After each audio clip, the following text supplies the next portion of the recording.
मीरपुर खास में मीडिया से गुफ्तगू कर रहे हैं, आइए आपको लिए चलते हैं। ऐलान हो सकता है। आज बलूचिस्तान वाले हेल्थ कार्ड का, हेल्थ इंश्योरेंस का फार्मूला ले सकते हैं और उस पर इम्प्लीमेंट करने का सोच सकते हैं। कश्मीर में हेल्थ कार्ड दिया जा सकता है, जीबी में दिया जा सकता है, लेकिन हमारी बदकिस्मती ये है कि यहाँ भुट्टो जिंदा है। मसला ये है कि सिंध में भुट्टो जिंदा है, इसलिए लगता है कि हेल्थ कार्ड की जरूरत नहीं है। अरे भाई, हमारा तो कोई कसूर नहीं है। अगर सिंध में भुट्टो जिंदा है, भुट्टो जिंदा नहीं है। सिंध में सिर्फ जरदारी जिंदा है और जरदार जिंदा है। सिंध में जरदारी निजाम जिंदा है, सिंध में सरदारी निजाम जिंदा है, सिंध में मुराद शाह बाजारी निजाम जिंदा है, जिसकी वजह से आज सिंध पीछे जा रहा है। जरदारी साहब बड़े झूले झूलते रहे और कहा कि मैं लाहौर जा रहा हूं तहरीक चलाने। वो जो पीपल्स पार्टी की चारों सूबों की जंजीर बेनजीर थी, आज 4 डिवीजन तक वो पार्टी रह चुकी है। केपी में अरबों रुपए खर्च करने के बावजूद 1 सीट पीपल्स पार्टी की आई है। मैं समझता हूं आज भी इमरान खान पाकिस्तान के मकबूल तरीन लीडर हैं। आज भी इमरान खान वो लीडर है जो गरीब अवाम का लीडर है। आज मैं पूछना चाहता हूं, हमारा कसूर क्या है कि हमें हेल्थ कार्ड नहीं दिया जा रहा? मुराद अली शाह साहब, मैं पूछना चाहता हूं, जरदारी साहब मैं आपसे पूछना चाहता हूं, बेबी जरदारी मैं आपसे पूछना चाहता हूं कि हमारा कसूर क्या है? हेल्थ कार्ड हमें क्यों नहीं मिल सकता?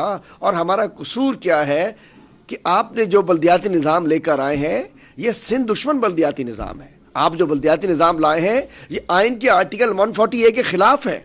आज जो मीरपुर खास में आज जो हजारों की तादाद में अवाम बाहर निकले हैं और उन्होंने काला कानून नामंजूर, जरदारी निजाम नामंजूर, सरदारी निजाम नामंजूर के नारे लगाए हैं, आज जो पूरे सिंध में इस काले कानून के खिलाफ लोग बाहर निकल आए हैं, हमारी तहरीक शुरू हो चुकी है।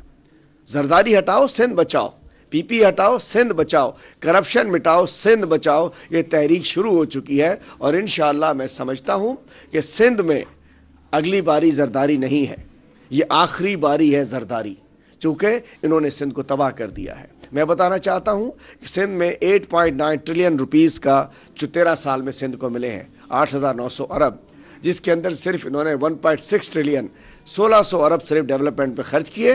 और प्लानिंग एंड डेवलपमेंट की रिपोर्ट के मुताबिक उसके अंदर से भी इन्होंने तकरीबन 44% करप्शन की है। और उसके बाद अब ये लोकल गवर्नमेंट सिस्टम को ये अपने हाथ में रखना चाह रहे हैं। ये चाहते हैं कि वन विंडो ऑपरेशन के तहत एक वजीर लगा दें, एक सेक्रेटरी लगा दें और तमाम लोकल गवर्नमेंट का फाइनेंशियल कंट्रोल वो प्रोविंशियल गवर्नमेंट के पास हो।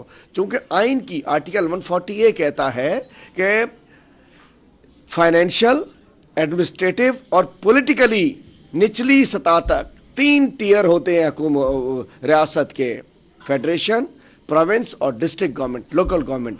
लेकिन सिंध हुकूमत सिर्फ गवर्नमेंट सिंध हुकूमत को समझती है, नीचे अवाम को इख्तियार नहीं देती है। तो मैं सिंध के अवाम से शुक्रगुजार हूं जिस अंदाज से वो बाहर निकले हैं। हमारी ये तहरीक इस जरदारी माफिया के खिलाफ, हमारी ये तहरीक इस सरदार माफिया के खिलाफ, हमारी बच्चियों की इज्जतें महफूज नहीं है।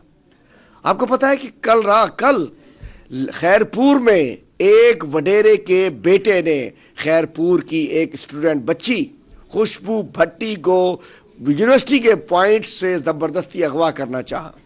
पहले भी इस किस्म के खानदान पर अगवा के, कत्ल के, बच्चियों से ज्यादतियों के वहां हमारे पास वाकयात आते रहे हैं। पीटीआई रहनुमा हलीम आदिल शेख मीरपुर खास में मीडिया से गुफ्तगू कर रहे थे। उन्होंने कहा कि सिंध में तरक्याती काम ना होने के बराबर है। सिंध में ये जरदारी की आखिरी बारी है। खबरों का